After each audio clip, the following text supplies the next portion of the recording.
સુરતના રાંદેરના અસાનધારાનો ભંગ થયો હોવાની અરજી સાથે સોસાયટીવાસીઓએ આપ્યું આવેદનપત્ર।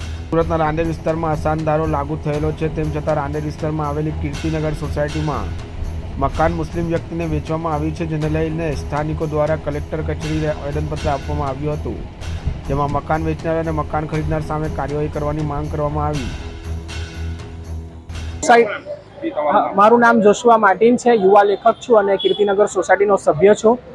છેલ્લા 2 દિવસથી સોસાયટીની અંદર જે પ્રકારનું વાતાવરણ સર્જાયું છે અને ગઈકાલે જે ઘટના બની, અસામાજિક પ્રવૃત્તિ, અસામાજિક તત્વોએ કીર્તિનગર સોસાયટીની અંદર ગેરકાયદેસર રીતે પ્રવેશ કરવાનું એ લોકોએ તાવીજ રચી હતી અને પ્રવેશ થયો પણ ખરો।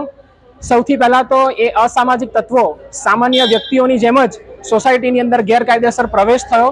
થોડીક નાની બોલચાલ થઈ, ત્યાર પછી પોલીસ સ્ટેશન બધા ગયા, સોસાયટીના સભ્યો, અને ત્યાર પછી ખબર પડી કે એ અસામાજિક તત્વ છે, બહુ મોટો બુટલેગર છે અને બહુ મોટા વ્યક્તિના મર્ડર કેસ પર એની પર એનો ચાર્જ છે। સૂર્યા મરાઠીના મર્ડરમાં એ વ્યક્તિનો હાથ છે અને મુખ્ય આરોપી છે। આ વાતની જાણ થતાં ત્યાર પછી પોલીસ પણ દોડતું થયું, પોલીસ તંત્ર પણ દોડતું થયું, એ વ્યક્તિની પણ રિમાન્ડ લેવામાં આવી છે। અમારી કલેક્ટરશ્રીને એટલી જ અપીલ છે કે જે પણ કાર્યવાહી થાય એ ગુજરાત સરકારના અસાનધારાના કાર્યક્રમ હેઠળ, કાયદા હેઠળ એની પ્રવૃત્તિ ચલાવવામાં આવે।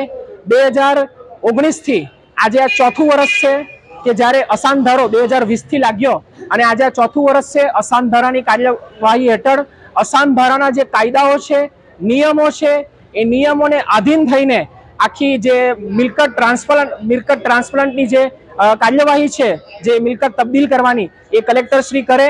કલેક્ટરશ્રીને પણ અમે આજે આવેદનપત્ર આપવા જવાના છે।